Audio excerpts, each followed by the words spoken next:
முதல்ல புருஷன் மொட்டை மாடிக்கு போயிடணும், பொண்டாட்டி பின்னாடியே ஒரு செம்புல, நம்ம வீட்டுல பால் இருந்தா பால் இல்லைன்னா தண்ணி, அதை எடுத்து மொட்டை மாடிக்கு மேல வரணும். அந்த கயிற்று கட்டுல ஏற்கனவே புருஷன் காத்துக்கிட்டு இருப்பான். எல்லாம் அந்த அக்கா என்னமோ சொல்ல போறான்னு பாத்துக்கிட்டு இருக்கிறாங்க. நீங்க நினைக்கிற வேலையை செய்ய நான் வரல. என்ன செய்யணும் தெரியுமா?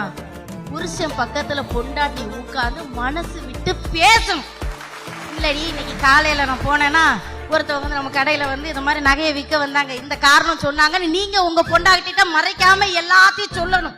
உங்க பொண்டாட்டி இல்லைங்க, இந்த பக்கத்து வீட்டுக்காரி வந்து காபி பொடி கேட்டா, நான் காபி பொடி கொடுத்தேன்னா அவன் இந்த கதையை சொன்னான்னு இந்த கதையை சொல்லணும். இப்படி மனசு விட்டு பேசுற வீட்டுல சண்டையே வராது.